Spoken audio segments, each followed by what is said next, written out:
ว่าคำกับบ่ได้ขึ้นเทรดเบิดมือเนาะบ่ได้เทรดเบิดมือมื้อนี้ได้ถามทุกคนก่อนว่าทุกคนเทรดมาเบิดมือแล้วมันเป็นจังใดมื้อนี้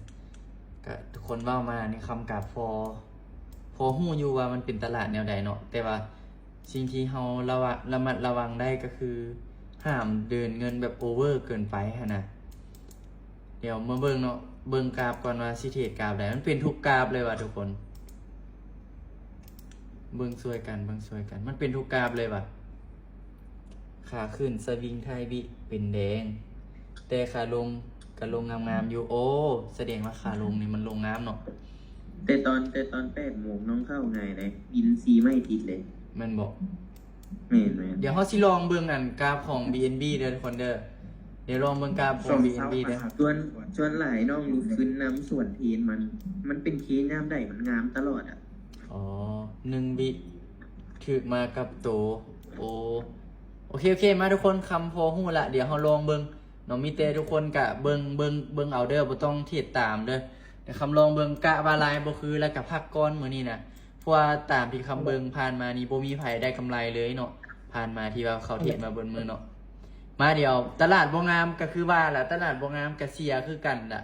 ไผก็เสียคือกันถ้าว่ามันบ่งามมื้อใดบ่งามน่ะมื้อใดได้ก็ได้นํกันมื้อใดเสียก็เสียคือกันถึงว่าจะเทรดคนละมุมเทรดคนละเวลาก็ตามหั่นน่ะเพราะมื้อใดคริปโตมันผันผวนหลายมันก็เทรดยากเนาะ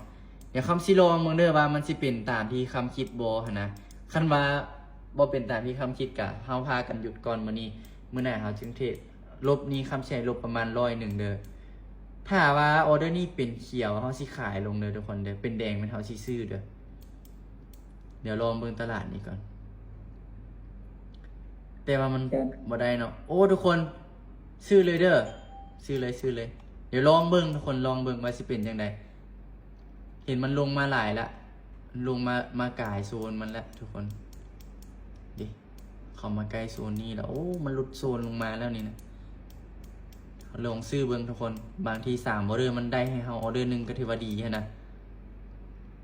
ออเดอร์นี้คำไป7 เหรียญออเดอร์นี้นะไม่ครับแนะนำเลยถ้ามันเป็นทีนโมฟ้าส่วนทีมันก็ได้ถ้าแท่งเขียวขึ้นส่วนมันปั๊บบอดี้ซะทุกคน ว่าเป็นยังโอเคเดี๋ยวคำชิระมัดระวังเด้อขอบใจเด้อทุกคนเด้อมาเดี๋ยวเฮาสิไปประมาณ16 เหรียญทุกคนปรับเงินขึ้นน้อยนึงโอ้อเดี๋ยวนี้เป็นเขียวเนาะโอเคถ้าว่ามันยังลงมาสีแดงแบบนี้มันคำสิสวนมันอีกบัตรหนึ่งนะทุกคนเด้อคันมันเป็นเขียวแล้วสิขายเป็นแดงแล้วสิซื้ออเดี๋ยวนี้นะหาถ้าทายบีเด้อซื้อเลยเนาะเป็นแดงเนาะโอเคคำกะว่า3 ออเดอร์มันเข้าให้คำออเดอร์นึงก็ดีนะทุกคนคิดซ้ำนี่แหละแล้วก็กดไปเลยคันมันตรงแบบที่เฮาคิดนี่ถือว่าโอเคแต่ว่าทุกคนกะคำเข้าใจทุกคนแหละที่ว่าทุกคนอธิบายมาเนาะเทคนิควอลลุ่มใส่แนวใดใส่ตามโซนทุกคนใส่ตามโซน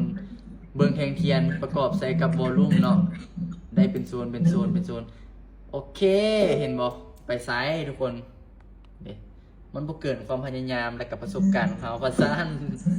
มาไปต่อโอเคทุกคนเนาะเดี๋ยวเฮาสิปรับเงินไปที่9 เหรียญเด้อบัดนี้เด้อได้กำไรละคนปิดไมค์ให้นี่เด้อมันมีเสียงซ่อนแบบซิกแซกหน่อยนึงหั่นน่ะแล้วก็เปิดเวลามีคำถามกับเปิดถามได้แล้วก็ให้ทุกคนปิดให้ในเด้อออเดอร์นี่เนาะซื้อเลยบัตรนึงซื้อขึ้นไปตืมแห่งซื้อมันเข้ามาหลายอยู่ได้ทุกคนเบิ่งแม่เนาะเบิ่งจากเทียน2 แทงนี่โอกาสไปโตสูงแฮงได้เดี๋ยวรอเบิ่งเด้อสิขึ้นตืมได้บ่แต่ว่าเหรียญแม่มันขึ้นไปละเหรียญBTC มันขึ้นไปละคันบ่มีหยังผิดพลาดนี่เหรียญรูมันต้องตามแน่นอนล่ะโอ้ตอนนี้ BTC ขึ้นไปอยู่เนาะแต่ว่าลงมาซะนะบ่ขึ้นทุกคนปั๊บนี่คำมาแล้วนะ BTC ขึ้นนะเห็นบ่ทุกคนเหรียญแม่มันขึ้นไปบักหลายๆนะเหรียญลูกต้องตามเบิดเห็นบ่กลับมาเขียวเบิดเลยคักว่าทุกคนครับมีแต่ระมัดระวังเอาแพ้ได้กำไรแล้วก็หยุดเลยเพราะว่าบินส่งนี่น่ะจะมีเลย กำไรทุ บาก ง คน ที มีบ่ BTC มันไหลลงแล้วมันก็ดีดขึ้นหรือบางทีมันก็ดีดนำอีกวันนั้นนะ แมนมันเป็นแบบนี้แหละต้องใช้ประสบการณ์หนึงแล้วก็อาศัยจังหวะดีๆเขาต้องใช้จังหวะแล้วก็เอากำไรก็เอาตามเพจนะทุกคนที่เฮ็ด2ไม้นำคำหันได้ละตี้คันได้แล้วก็พอเด้อทุกคนเด้อบ่ต้องไปต่อให้คำไปคนเดียวทุกคนบ่ต้องไปต่อเดี๋ยวคำหาจังหวะหน่อยหนึงก่อน หาก็ออก ได้1เหรียญ2เหรียญก็พอเด้อทุกคนเด้อบ่ต้องไปตามคำเด้อบ่ต้องไปต่อออเดอร์นี้คำสิไป16ออเดอร์นี้นะทุกคนบ่ต้องไปตามเด้อบ่ต้องไปต่อไผที่ว่าได้กำไรละคำถามจะมาอีกก่อนคำบ่ได้มั่นใจจากออเดอร์เลยได้เพราะว่าคำเห็นมันดี ออกมาแล้วค่ะก็เข้ามา ออกไป3ออเดอร์จะออกไป3ออเดอร์นี้พลาด1บิน2ออเดอร์นี้มีโอกาสพลาดสูงหลายได้ทุกคนบ่ต้องตามเด้อเฮาเบิ่งจากออเดอร์นี้มันสวิงขึ้นไป1วินี่ความอันตรายของมันสูงแล้วเฮาออกด้วยผิดทางนี่เสียใจสุดได้นี่คันเฮาออกด้วยผิดทางแล้วมันเป็นแบบนี้หั่นนะซื้อเลยเด้อซื้อเลยคำซื้อขึ้นไปก่อนออเดอร์นี้ถามว่าซื้อนี่โอกาสชนะสูงบ่คำให้ประมาณ 70%เพราะว่าเทียนมันก็ถามว่าดันขึ้นอยู่แต่ว่ามันพัดมีใส่ด้านถึงนำหั่นนะกึ่งกลางๆออเดอร์นี้แต่ว่าขอให้วินให้เฮาเนาะคันวินออเดอร์นี้ที่งามที่สุดเลยนะนี่เดี๋ยวเราเบิ่งเนาะสิขึ้นไปได้บ่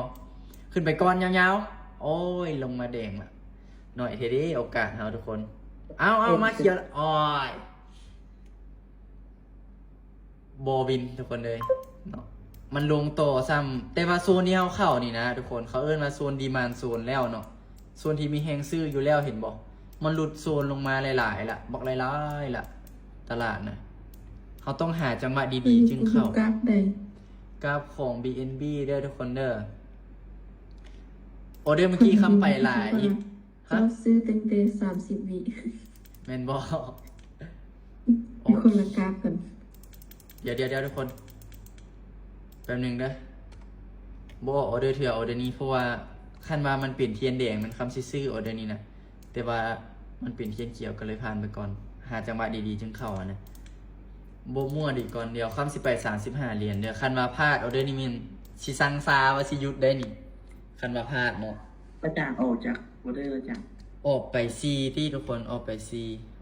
มื้อนี้กะเขาเสียเบิดละเฮากะระมัดระวังเอาว่าเฮาคันเสียกะฮีบออกไว้ฮีบพอไว้คันเฮาวิเคราะห์บ่ถูกนะคันว่าได้กะดีเนาะโซนนี้มันลงมา2แทงเนาะคันว่าออเดอร์นี้ขึ้นมาเขียวจะยาวนี่คำสิดักขายเลยนี่เดี๋ยวรอเบิ่งก่อนเด้อรอเบิ่งก่อนคันมันปิดตันแบบนี้เลยนี่เฮาซื้อได้นี่โซนี่จังไหนก็ต้องซื้อเลยทุกคนเลยซื้อเลยเนาะซื้อเลยเป็นอย่างคำคือว่าจังไหนก็ต้องซื้อเห็นใส่เทียนบอกออเดอร์ใดลงมากระดีดขึ้นนะบอกว่าออเดอร์นี้สิบปิดซะคันปิดนี่เขาจบงานเลยนะนี่ทุกคนอ้าวมาฮอตโซนี่ละดีดขึ้นไปเป็นนั่นนี่เหรออาจารย์ ดิดไปก่อนดิดขึ้นไปก่อนเอาจังมิดยูทุกคนเงียบไป easy bro โอ้ว่าสั่งให้เงียบก็เงียบเนาะป่านสั่งกราฟได้เลยทุกคน โอ้ก็หายใจเลยอาจารย์ เล่นบอกโอ้ตาย การหายใจเสียการเย็น ได้แล้วทุกคน700,000กีบโอ้บ่ฮอด700,000หรือว่าฮอดวะเกือบฮอด600,000ไปเนาะในอยู่30เหรียญคือเก้าทุกคนมานี่นะก็ถือว่าโอเคละดีก่อนว่าเฮาจะเสียหั่นนะในสำนี้ก็โอเคละทุกคนได้กำไรบ่มื้อนี้ถือว่าโอเคแล้วได้สุดความสามารถละใครแต่ว่าคำได้ถามทุกคนก่อนคำบ่ได้ถามทุกคนนี่คำกะน่าจะตกเทรนคือกันแหละน่าจะได้ตามเข้าไปละน่าจะบ่ตกเทรนมันน่าจะได้เสียคือกันแหละคันว่ายังวิเคราะห์คือแต่ละมื้อนะคำจะอธิบายให้ทุกคนฟังเด้อ จากออเดอร์ ออกไป1 2 3 4 5ทุกคนมีคำถามอย่างถามได้เด้อเนาะไปต่ออีก easy อยาก easy ดีกว่าทุกคนถามได้เด้อถามได้อธิบายเรื่องอยู่ในพวกแอปแบบพวกกราฟแล้วก็วิธีการซื้อการขายให้ได้บ่เพราะว่าเป็นมือใหม่ไม่ค่อยเข้าใจกับแอปปันไหนนะ โอเคทุกคนเดี๋ยวทักมาหลังไมค์ก็ได้เด้อเดี๋ยวคำพิมพ์เบอร์ให้เพราะว่า